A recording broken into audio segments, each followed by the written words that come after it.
Okay, so we are gonna go back to our notes, and we're gonna be taking notes for a little bit of time. So, I think we're ready with that so that we can make good progress. So, like I said to you yesterday, there were three types of styling. We've already taken a look at inline,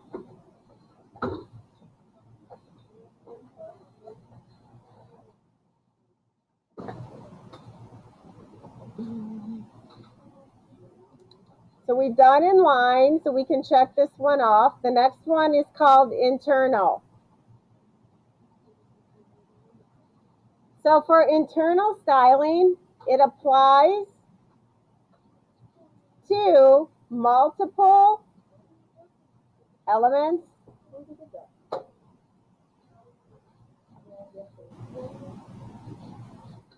on a single web page.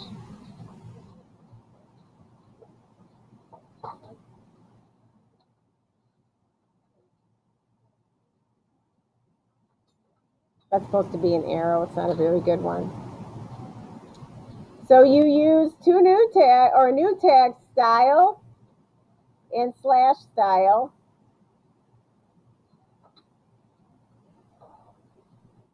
You use these tags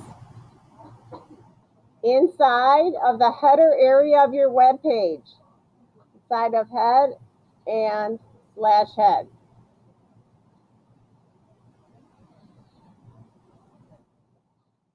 And then I'm having trouble drawing these arrows. I think I better stop, huh? So bad. Use CSS between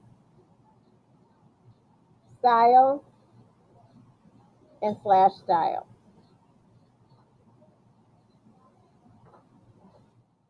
Now what I'm going to do is I'm going to draw you a quick example of what that might look like. So this is just a general web page. You know you have HTML at the top. You know way at the bottom you have slash HTML.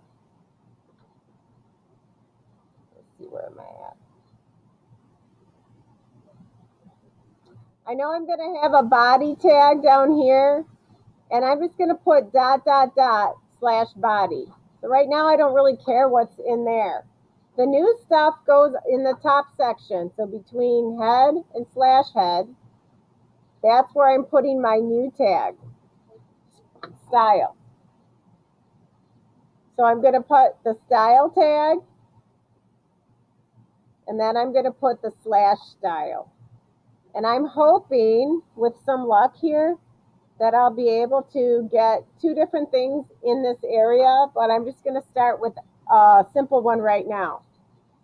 If I jump out for a minute and look at my notepad,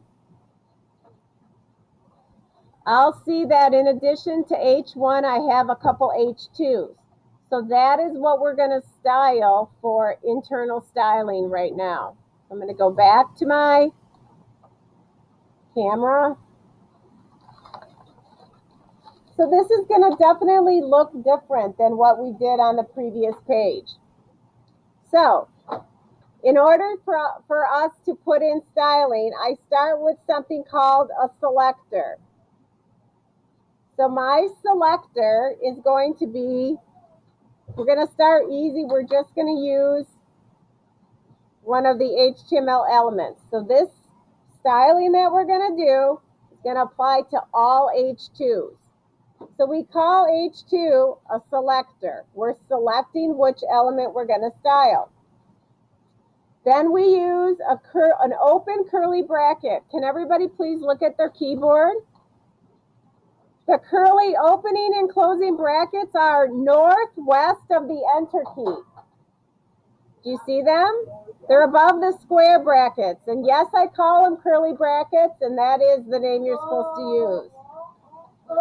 Okay?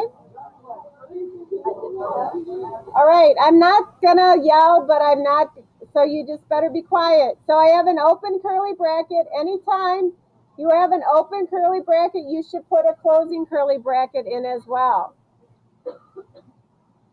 So I am choosing to make all H2s aqua and center. So between these curly brackets, I put those two property value pairs. So I'm going to put color, the colon, aqua, but this time at the end, I have to put a semicolon. And then I'm going to say text, align, colon again, and I'm going to put in center as well. And then I'll put in another semicolon. So this whole thing is called the style rule. So this whole thing from here to here is called a style rule. I'm making a rule for all H2s that appear in my web page. They will all be aqua. They will all be centered. This is how we do internal styling. Yes. No, that's what's kind of nice about using internal and external. We'll find that we don't have to use quotes.